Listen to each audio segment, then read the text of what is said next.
Yo, abega for mama kwaba FM edebeye Kwabenaholic TV dwumadie so na ene insama egu apono so ina mosomfo Chris DGH me pedifo amame kwan se ene so menemu embeche insama ekoso ene ne epim ewo oman Ghana ene wiase afa na nyinada ane odofo enyansam keto na ekoso ane enu achi ya yede omampeni eye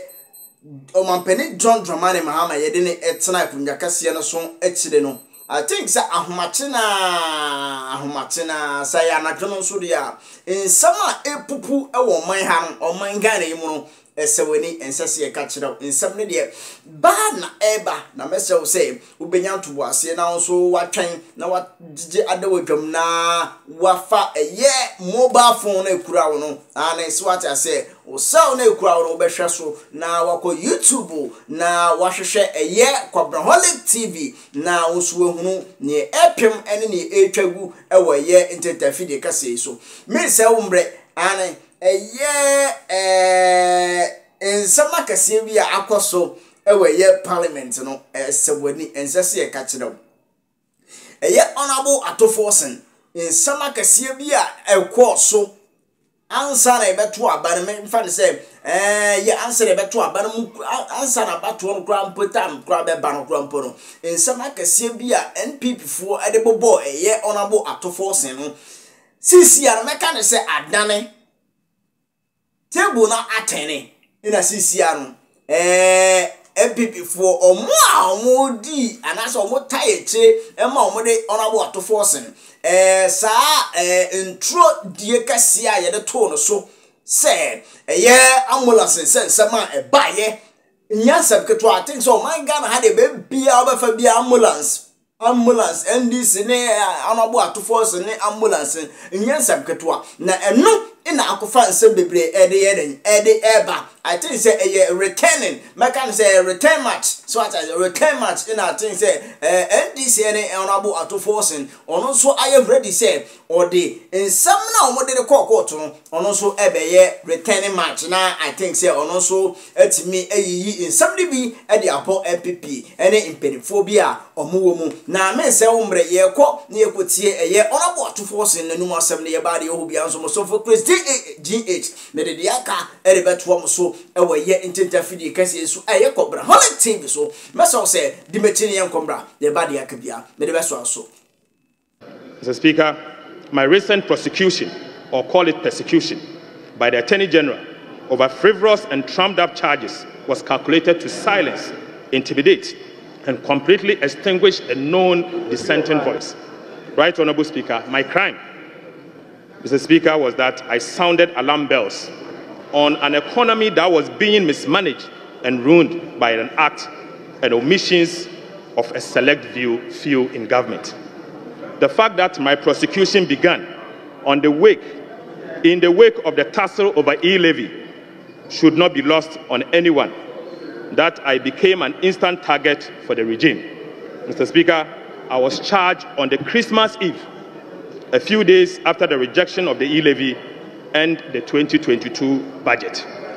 Right, Honourable Speaker, from that point, the Attorney General and the Minister responsible for Justice,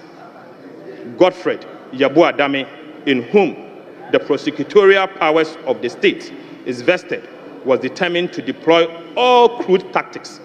including the use of subterfuge, to achieve his ends of malicious prosecution just to satisfy the regime. Mr. Speaker, the whole world witnessed how a supposed Minister of Justice set out to coach, cajole, and coerce another accused person standing trial together with me to falsify his testimony and skew it in such a manner as to enable him to procure a conviction at all costs against an innocent person. In the process, Mr. Speaker, Godfred,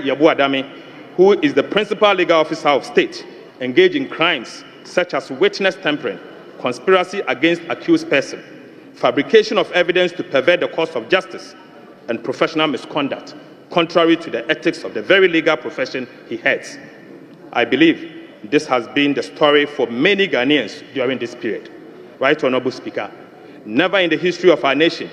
have we witnessed this level of gross professional misconduct on the part of no less a person than the Attorney General and the Minister responsible for justice, who is the leader of the bar and bears a high responsibility to adhere to the rules of ethics of the legal profession. Mr. Speaker, I'm not against prosecution of wrongdoing. Whilst our democracy is founded on the rule of law and holding public officers accountable, I pray that never again should any of our citizens become a victim of this level of injustice and abuse of prosecutorial powers that I was subjected to. Right Honorable Speaker, despite the painful experience, I count it as part of the hazards of politics and service to the people of Ghana. Ebusuya big update ni na NPP munu asem esinu enya asem keto asisi ade amanfo mafia omo ho ewo party ni man kasa na yese ekufu ado afenyo Markins ena Justice Kodua a mastermind coup d'etat edi against Osei Mensa Bonsu. What I say na nipa odi sansem we bae eye efiduase asokore MP no. Ebusuya coup d'etat ben na ekufu ado afenyo Markins ene Justice Kodua aye edietia Osei Mensa Bonsu. Ebusuya nsem okosu ensem okoso pa seriously ensem eyeden ekoso ewo NPP mu after say omulusu abato we see the mafia mafia movement moment kuti sansem no yes say the outspoken member of parliament for Efiduase Asokore Dr. Nana Ayehu Efriye of the New Patriotic Party has accused President Nana Dankwa Akufo-Addo, the party's general secretary Justice Kodua, and the outgoing majority leader Alexander Afenyo Markins of orchestrating the removal of Osei Mensa Bonsu as majority leader. Ebusuya ye na edim say time na NPP for eba be select omo leader no a obegine nim e de minority leader no. She say de ekoso. What I say entina NPP for penny for me babontin say onaba Afenyo Markins no oba obeye majority as say minority no. Wan bomodin kra no enam no kra so ama se nkuku aba party nim. What I say enam no Afenyo Markins so ama nkuku aba party nim enti se NPP for leadership no ekoswa no omoye no minority leader the same results no the way the because anytime be akinsi omoye den omudi nkuku or say no mo aben mu kra po nanka omo majority eya twa form na se na sisi ane de omudi nkuku poto. What I say and sisi adoma den omudi nkuku poto enti na ebusuya Dr. Nana Efriye Dr. Nana Ayehu Efriye se oye MP for Efiduase Asokore.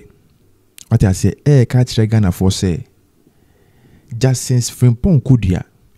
our general secretary edima NPP and Nana Addo oye president edima Ghana and the leader of NPP and honorable Afenyo Markins asisi an NPP for ayano minority leader no. O say sankofo we na aka ho eno mu kutia Osei Mensa Bonsu amanenya majority leader because na bebre na e ka se e wo sankomo nye de omu chusu Osei Mensa Bonsu na ebusu me da bibisa o uhwe Osei Mensa Bonsu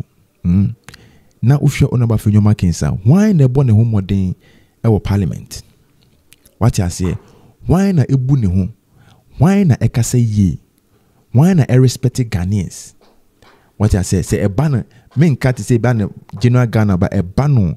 within NPP no say a ban in parliament. What I say you can't